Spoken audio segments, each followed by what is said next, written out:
سمجھ لے کہ وہ ہندوستانی مسلمان ہیں۔ کیسے ہیں؟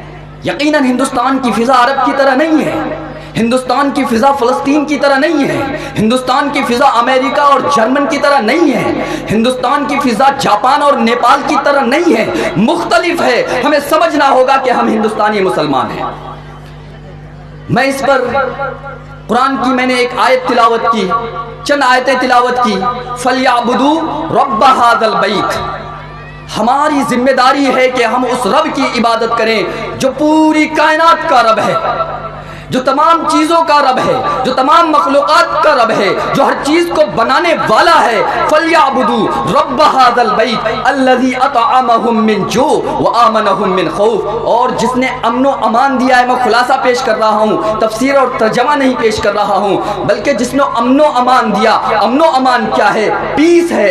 پیس کیا ہے؟ شانتی ہے۔ ہم آزادی سے کس طرح رہیں، بے خوف ہو کر کس طرح رہیں، بے خوف ہو کر کس طرح بولیں، بے خوف ہو کر اپنی باتوں کو دنیا والوں کے سامنے کس طرح رکھیں۔ یہ ہمارا مشن قرآنک مشن ہے، ہمارا کوئی ایسا مشن نہیں ہے۔ اور آپ اگر ذہن دورائیں تو آپ کو فنڈامنٹل رائٹس میں بھی 6 رائٹس ملتے ہیں۔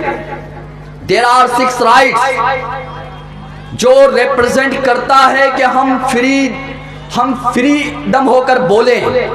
وہ 6 رائٹس ایٹ لیسٹ ہمیں انڈین مسلم ہونے کی حیثیت سے معلوم ہونی چاہیے۔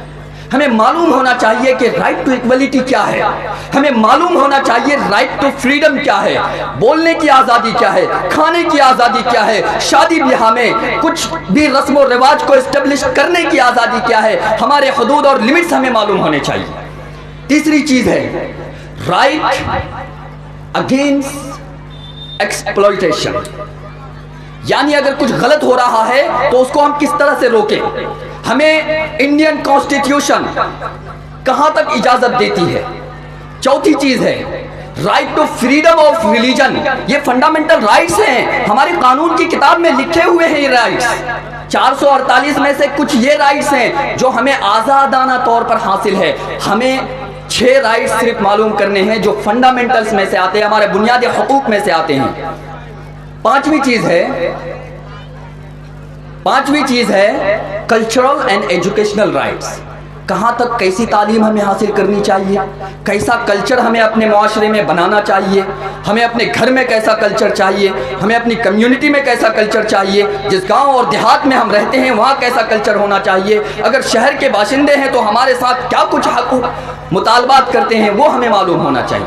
اور آخری اور چھٹی چیز، one of the last is right to constitutional remedies, علاج کا ہمیں حق ہے۔ کسی بھی کلینک میں جاتے ہیں، ہاسپٹل، میں یہ سرسری طور پر بتا رہا ہوں، میں تفصیلی طور پر نہیں